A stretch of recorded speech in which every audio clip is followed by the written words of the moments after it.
بسم اللہ الرحمن الرحیم۔ السلام علیکم ناظرین، امید کرتا ہوں آپ تمام لوگ خیریت سے ہوں گے۔ ناظرین، پاکستان تحریک انصاف اٹ سیلف جماعت ہو، اس کے لیڈران ہوں، اس کے کارکنان ہوں، اس کے ڈیجیٹل میڈیا کے ایکٹیوسٹ ہوں، یا وہ تمام صحافی ہوں جو پاکستان تحریک انصاف سے ہمدردی رکھتے ہیں، کیونکہ جس طرح ان کو نکالا گیا اس کے بعد بہت سارے لوگ اس چیز کے اوپر کھڑے ہو گئے کہ یار پاکستان میں یہ انٹرونشن ختم ہونی چاہیے، یہ بکنا اور ادھر سے ادھر جانا اینڈ آل دیٹ، یہ چیزیں ختم ہونی چاہیے۔ بہرحال ان تمام کے اوپر کریک ڈاؤن ابھی بھی جاری ہے اور ان کا مشکل وقت ابھی بھی ویسے کا ویسا ہے۔ چلیں میں ایک اور سٹوری اسی طرح کی آپ کے سامنے رکھ دیتا ہوں۔ آپ کو پتہ ہے پاکستان کے بڑے ڈیجیٹل میڈیا کے جو پلیٹ فارمز ہیں ان میں سے ایک پلیٹ فارم ہے حقیقت ٹی وی کا۔ حقیقت ٹی وی جو پلیٹ فارم ہے،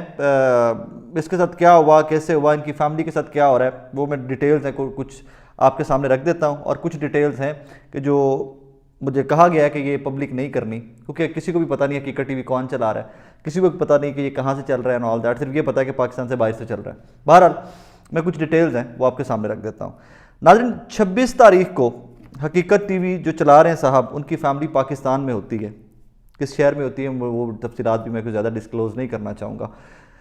بہرحال 26 تاریخ کی رات کو ان کے گھر کے اوپر ریڈ ہوتا ہے تو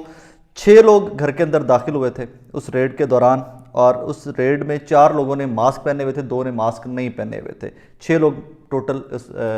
حقیقت ٹی وی کے جو صاحب چلاتے ہیں، جو اس کو چلاتے ہیں، ان کی فیملی کے گھر کے اوپر جو ریڈ ہوا ان کی تفصیلات آپ کے سامنے رکھ رہا ہوں۔ ان کے والد جن کی عمر کوئی 70-75 سال کے قریب ہے، ان کے 2 بھائی 30-32 سال 35 سال ایج ہے ان کی، یہ 3 لوگ گھر پہ تھے اور 2-3 خواتین جو گھر پر موجود تھیں۔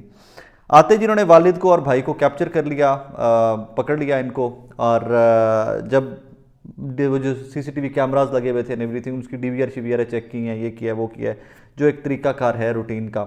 وہ اپنی کارروائی مکمل کی ہے۔ اس کے بعد والد کو چھوڑ دیا گیا کیونکہ ان کی ایج زیادہ تھی، تو دونوں بھائی جو ہیں، ان کے بھائیوں کے نام بھی میرے پاس ہیں، لیکن میں وہ کچھ جس طرح کی ڈیٹیلز مجھے بتائی گئی ہیں جتنا بتا سکتا ہوں اتنا ہی بتا رہا ہوں آپ کو۔ تو دونوں بھائیوں کو گرفتار کر کے لے جایا جانے لگا۔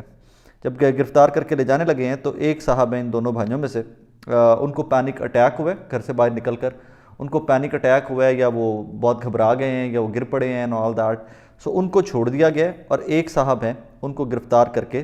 ساتھ لے جایا گیا ہے۔ ان کو لے گئے ہیں، اور یہ جب باہر نکلے ان کے والد اور ان کی فیملی تو انہوں نے جو مناظر دیکھے ہیں وہ کچھ اس قسم کے تھے کہ 4 ڈالے اور 2 پولیس کی ڈالے، 6 ڈالے تھے مکمل ٹوٹل، اور 18-20 لوگ تھے جو گلی میں موجود تھے، اور 26 تاریخ کی رات کا یہ واقعہ ہے۔ وہ لے گئے ہیں، اور اس کے بعد ایک بھائی کو لے گئے، ایک کو جس طرح میں نے آپ کو بتایا کہ پینک اٹیک ہوا ہے، تو اس کے بعد ایک کو چھوڑ دیا گیا۔ اب جی اس سے اگلا مرحلہ ہوتا ہے، کسی کے بھی بچے کو گرفتار کر لیا جائے، یوں اٹھا لیا جائے، تو اس سے اگلا مرحلہ یہ ہوتا ہے کہ جناب آپ نے ایف آئی آر کروانی ہے۔ آپ ایف آئی آر کس طرح کروائیں گے؟ تو یہ جو تھانہ لگتا تھا ان کے آس پاس کا، وہ تھانے میں جا کر صبح والد ان کے بھائی حقیقت ٹی وی جو چلاتے ہیں ان صاحب کے والد اور ان کے بھائی جو ہیں، انہوں نے جا کر وہ کوشش کی ہے ایف آئی آر کروانے کی، تو ایس ایچ او نے آئیں بائیں شائیں کیا ہے اور کہا جی کہ میں ایک ایمرجنسی کال پہ جا رہا ہوں، میں واپس آتا ہوں تو آپ کی ایف آئی آر کرواتے ہیں، اور ایس ایچ او صاحب واپس تشریف ہی نہیں لائے۔ خیر وہ والد بیچارے 75 کے قریب، 70-75 سال ان کی عمر ہے، وہ وہیں پہ اسی کھینچا تانی کے اندر پولیس اسٹیشن کے اندر مزید بیمار ہو گئے ہیں، وہ گر گئے ہیں، اور اس کے بعد پولیس کو بھی شاید کوئی ترس آیا ہے، ایف آئی آر تو نہیں دی، انہوں نے ایک ای ریسیٹ ہوتی ہے وہ ان کو لگا کر دے دی ہے، مطلب ان کی جو درخواست تھی کم از کم وہ ریکارڈ کا حصہ بنا لی گئی ہے، ورنہ پاکستان میں ایف آئی آر کروانا اور عام آدمی کسی شریف آدمی کا پولیس سے ایف آئی آر کروا لینا وہ ایک عجیب سی کہانی ہے۔ وہ میں تو بین دیئر ڈن دیٹ والی سٹوری ایک روز کہانیاں ویکھی دیاں سی، so that is the reason. آگے جی چلیں، تو جب یہ ای ریسیٹ سی لگ گئی ہے نا، تو اس کے اوپر تب تک ایس ایچ او صاحب بھی واپس تشریف لا چکے تھے پولیس اسٹیشن میں اپنے، تو آتے انہوں نے جو اپنے اہلکار تھے ان کو برا بھلا کہا ہے کہ یہ کیوں ہوئی ہے، یہ ریسیٹ کیوں لگی ہے، تم نے اپلیکیشن، اس کا مطلب یہ ہے کہ وہ اپلیکیشن ریسیو ہو گئی ہے، وہ آفیشیلی اپلیکیشن ریسیو ہو گئی ہے، تو اس کے اوپر بھی ایس ایچ او صاحب نے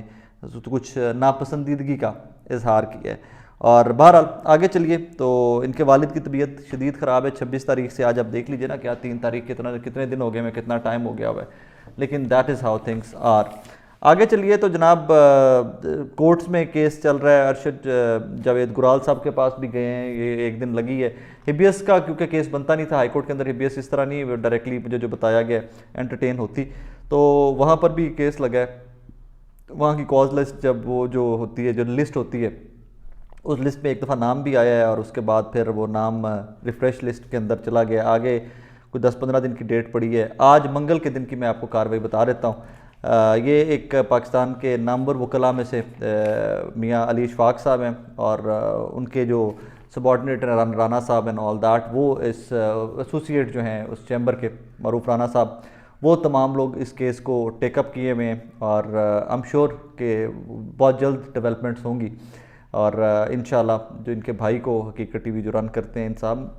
میں ڈیٹیلز کچھ پنہا رکھ رہا ہوں ایز ایم ٹولڈ کہ مجھے ہر چیز نہیں عوام تک پہنچانی، تو وہ ایز ریکویسٹڈ، یہ ہر بندے کا حق ہے کہ کسی کا اگر کوئی کہے کہ میرا نام نہیں بتانا آپ نے، تو یہ حق ہوتا ہے ان کا کہ we can not tell their names and all that. ان کی ڈیٹیلز کوئی بھی سٹوری آپ کر رہے ہوں تو کوئی بھی صاحب اگر چاہیں کہ آپ ان کی ڈیٹیلز نہ بتائی جائیں تو یہ ہمارا اخلاقی طور پہ تو بنتا ہی بنتا ہے، لیکن یہ جرنلسٹکلی بھی، ایتھکلی بھی، we are not suppose to take the names. Anyways جی، سیشن کورٹ میں آج پھر یہ درخواست جمع کرائی گئی ہے، اور وہاں پر لے کر گئے ہیں سیکشن کورٹ سے ایک سی سی جو ہے وہ ایس ایچ او کو بھی چلی گئی ہے کہ بازیاب کر کے بندہ پیش کیا جائے ہمارے پاس، اور پھر سی سی پی او کو بھی چلی گئی ہے کمپلائنس کے لیے، اور یہ 20/20 کی ایف آئی آر کی پٹیشن بھی فائل کر دی گئی ہے اس میں آ کر۔ اور اب میں کہانی بتا دیتا ہوں آپ کو اینڈ میں آ کر کہ جو صاحب چلا رہے ہیں حقیقت ٹی وی، وہ صاحب کہاں پر ہیں۔ میں نے بڑی کوشش کی ہے انویسٹیگیٹ کرنے کی، بہت کوشش کی ہے کہ مجھے ایگزیکٹ ڈیٹیلز پتہ چل جائیں، تو لیکن وہ کچھ لوگوں کی سیکیورٹی، کچھ لوگوں کے اپنے معاملات اس قسم کے ہوتے ہیں کہ ان کی چیزیں ریویل نہیں کی جا سکتی، کیونکہ ہم نے پاکستان کے اندر ایک ایکسیڈنٹ ایک انسیڈنٹ ارشد شریف شہید والا دیکھا ہوا ہے، تو اس کے بعد تو ہمیں بہت ہی زیادہ محتاط رہ کے کام کرنا پڑتا ہے صحافیوں کو بھی۔ اچھا، ایک چیز میں تھوڑی سی، مجھے نہیں پتا اس میں ریڈ لائن کراس ہوتی ہے یا کون سی لائن کراس ہوتی ہے، I would be very honest, میں نے اسٹریٹ اوے ایک چیز انویسٹیگیٹ کرنے کی کوشش کی کہ حقیقت ٹی وی جو کانٹینٹ پروڈیوس کر رہا ہے ریسنٹلی، جو انہوں نے کانٹینٹ پروڈیوس کیا ہے، کیا کسی ادارے کے اوپر بات کی ہے، کیا کسی ادارے کے سربراہ کے اوپر بات کی ہے، یا وزیر اعظم کے اوپر بات کی ہے، سیاسی جماعتوں کے اوپر بات کی ہے، اینڈ آل دیٹ۔ سو مجھے یہ جو کچھ جن لوگوں سے میں نے انکوائر کیا ہے انہوں نے بھی، اور کچھ جو میں نے خود سے بھی آبزرو کیا ہے ان کے یوٹیوب سے، ان کے ٹویٹر سے، اینڈ آل دیٹ، تو اداروں کے اوپر تو انہوں نے کوئی ایسا تنقید نہیں کی ہوئی کہ جس کے اوپر ان کو اریسٹ کیا جائے، اینڈ ایوری تھنگ۔ گورنمنٹ یا اینٹی گورنمنٹ اور پرو پی ٹی آئی بالکل حقیقت ٹی وی کا کانٹینٹ ہے، اور یہ مجھے ذاتی طور کے اوپر لگتا ہے کہ میرا ہر پاکستانی کا کسی بھی سیاسی جماعت کو سپورٹ کرنا یا کسی کے نریٹو کو سپورٹ کرنا، کیونکہ آپ کو وہ لگتا ہے کہ یہ نریٹو پاکستان کے لیے بہتر ہے، تو اس کو سپورٹ کرنا جو ہے یہ ہم تمام لوگوں کا حق ہے۔ تو اگر یہی حق حقیقت ٹی وی جو چلا رہی ہے ٹیم، اگر وہ استعمال کر رہے ہیں، تو ان کے گھروں پہ اٹیک، ان کے گھروں کے اوپر ریڈ، ان کی فیملیز کو تنگ کرنا، ان کے بھائیوں کو گرفتار کر لینا، 26 تاریخ سے آج ہفتہ گزر گیا تقریباً، ان کے بھائیوں 8 دن ہو رہے ہیں، ان کے بھائیوں کو ابھی تک پروڈیوس نہ کرنا، اور وہ پتہ نہیں کس مقام پر ہیں، محفوظ ہیں، ان کے ساتھ کیا ہو رہا ہے کیا نہیں ہو رہا، یہ بڑی غیر اخلاقی اور بڑی عجیب سی چیزیں ہیں۔ اس سے پاکستانیوں میں مزید عدم تحفظ جو ہے نا، اس کی فیلنگ آتی ہے کہ we are not safe in this country, and end of the day this is our country, we are suppose to be safe here, we are suppose to be okay living in Pakistan, کے ہمارے minds میں ہمیشہ یہ نہیں چلتے رہنا چاہیے کہ جس طرح حقیقت ٹی وی والے بھائی پاکستان سے جا چکے ہیں، اس طرح ہم باقی صحافیوں کو بھی پاکستان سے باہر جا کر ڈاکٹر مرید کی طرح، صابر شاکر کی طرح، ارشد شریف شہید کی طرح پاکستان سے باہر جا کر جرنلزم کرنا پڑے، تو that is not the right thing to do. اپنا بہت سارا خیال رکھیے گا، ان تمام لوگوں کو دعا میں یاد رکھیے گا جس طرح یہ بھائی جو حقیقت ٹی وی کی ٹیم یا ان کی فیملی میں سے ہیں جو رن کرتے ہیں، سو ان تمام لوگوں کو دعا میں یاد رکھیے گا، وہ تمام لوگ جو اپنی فیملیز سے دور ہیں اور جبری گمشدگیاں یا جو بھی اس کے لیے آپ لفظ استعمال کر رہے ہیں، ان تمام لوگوں کو دعا میں یاد رکھا کریں، اور کوشش کیا کریں کہ جہاں پر اس طرح کا موقع ملے آواز اٹھایا کریں آپ، اور ہم آواز ہوں گے تو یہ مضبوط آواز بنے گی۔ اپنا خیال رکھیے گا، اللہ حافظ۔